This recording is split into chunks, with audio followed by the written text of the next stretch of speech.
नमस्कार, आर के महापोल पर आपका स्वागत है और आप देख रहे हैं चुनाव विशेष में मुद्दा मध्य प्रदेश चुनाव 2023 का।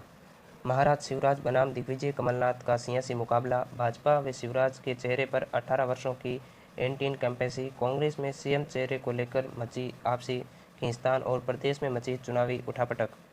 आखिर जमीन पर किसके पक्ष में कहता है माहौल? क्या फिर से शिवराज के चेहरे पर सत्ता में वापसी कर पाएगी भाजपा या लौटेगी कमलनाथ की सरकार? आज चुनाव हो तो मध्य प्रदेश में किसे कितनी विधानसभा सीटें? मध्य प्रदेश विधानसभा चुनाव 2023 पर आर के पोल का सबसे बड़ा राजनीतिक विश्लेषण अवश्य देखें। एक और सीएम शिवराज सिंह चौहान और भाजपा ने विकास यात्रा शुरू की है, तो वहीं कांग्रेस भी जमीन पर प्रचार करने में जुट गई है और जगह जगह कमलनाथ और दिग्विजय सिंह के दौरे भी शुरू हो गए हैं और साथ ही जनता भी अपना चुनावी मूड बनाने लग गई है। तो दोस्तों, जानते हैं जनता का ज़मीनी मूड क्या है। तो साथियों, आज हम मध्य प्रदेश के 52 जिलों की कुल 233 विधानसभा सीटों की सटीक विश्लेषण करेंगे और बताएंगे अब की बार मध्य प्रदेश में किसकी बनेगी सरकार।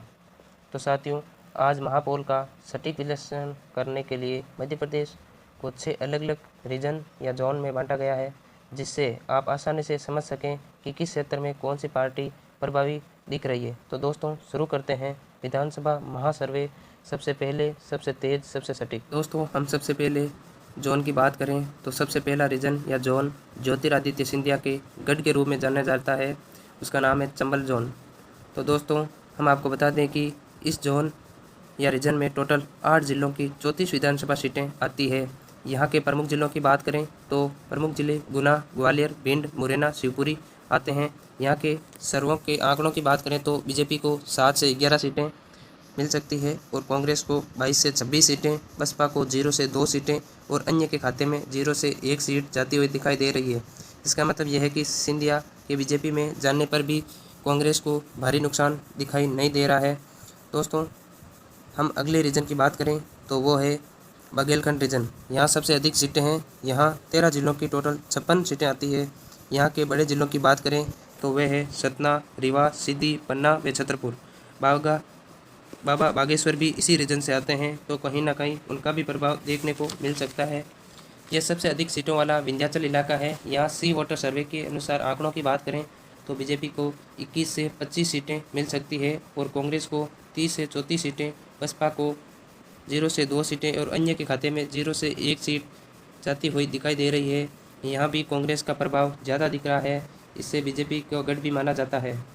दोस्तों, अब हम अगले रीजन की बात करें तो वो है महाकौशल रीजन। एक बड़ा जोन है मध्य प्रदेश का। यहाँ इस जोन में एमपी के 9 जिलों की 42 टोटल विधानसभा सीटें आती है और यहाँ के प्रमुख जिलों की बात करें तो जबलपुर, छिंदवाड़ा, मंडला, सिवनी, बालाघाट आता है और सबसे महत्वपूर्ण कमलनाथ भी इसी रीजन से आते हैं। इसलिए इस लिहाज से ये बहुत महत्वपूर्ण हो जाता है। यहाँ के सी वोटर के आंकड़ों की बात करें तो बीजेपी को 20 से 24 सीटें और कांग्रेस को 18 से 22 सीटें मिलने की संभावना है और बसपा को 0 सीट और अदर के खाते में 1 सीट जा सकती है। यहाँ कांग्रेस पर बीजेपी की बढ़त दिखाई दे रही है। तो दोस्तों, अब हम अगले रीजन की बात करें तो यह है इसलिए महत्वपूर्ण हो जाता है क्योंकि राजधानी भी इसी रीजन से आती है। इस रीजन का नाम है भोपाल रीजन। इस रीजन की बात करें तो यहाँ 5 जिलों की कुल 25 सीटें आती है। यहाँ के बड़े जिलों की बात करें तो वे है भोपाल, विदिशा, रायसेन, सीहोर और राजगढ़। अब इसकी सी वोटर महासर्वे के अनुसार आंकड़ों की बात करें तो यहाँ बीजेपी को 18 से 22 सीटें मिल सकती है और कांग्रेस के खाते में 3 से 7 सीटें जाती हुई नज़र आ रही है। बसपा को यहाँ पर 0 सीट मिलने की संभावना है और साथ ही अन्य के खाते में 1 सीट मिलती हुई दिखाई दे रही है। तो दोस्तों, इस प्रकार चारों रीजन की बात करें तो 2-2 कांग्रेस और 2 बीजेपी के बीच टक्कर का मुकाबला दिखाई दे रहा है।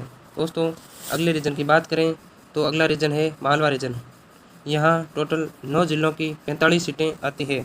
इनमें बड़े जिले इंदौर, उज्जैन, धार, देवास या राजपुर आता है। यहाँ अब हम महासर्वे सी वोटर की बात करें तो बीजेपी के खाते में 23 से 27 सीटें, कांग्रेस के खाते में 18 से 22 सीटें जाती हुई नज़र आ रही है और साथ में बसपा के खाते में 0 सीट और अन्य के खाते में 1 सीट जाने की संभावना है।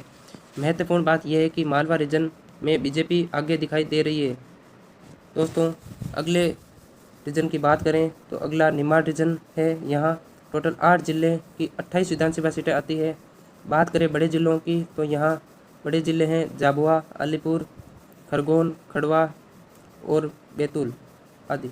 यह आदिवासी इलाका है और 28 सीटें इसी के इर्द गिर्द आती है। यहाँ सर्वे के आंकड़ों की बात करें तो बीजेपी को 11 से 15 सीटें, कांग्रेस को भी 11 से 15 सीटें। दोस्तों, इस रीजन में कांग्रेस और बीजेपी की कड़ी टक्कर दिखाई दे रही है और मिलती जुलती सीटें भी नज़र आ रही है। यहाँ पर अन्य पार्टियों की बात करें तो बसपा को 0 सीट और अन्य के खाते में 1 सीट जाती हुई दिखाई दे रही है। दोस्तों, अब हम मध्य प्रदेश की टोटल 230 विधानसभा सीटों का साथ में विश्लेषण करें तो यहाँ पर बीजेपी को 106 से 118 सीटें मिलती हुई नज़र आ रही है और कांग्रेस को 108 से 120 सीटें। मतलब यह है कि दोनों पार्टियों में टक्कर का मुकाबला है। और साथ में बीएसपी की बात करें तो यहाँ पर 0 से 4 सीट जाती हुई नज़र आ रही है और अन्य के खाते में भी 0 से 4 सीट जाती हुई नज़र आ रही है। तो दोस्तों, इस प्रकार तय है कि अब की बार बीजेपी अथवा कांग्रेस दोनों में से पूर्ण बहुमत किसी को नहीं मिला है तो बीएसपी और अन्य का ज़्यादा प्रभाव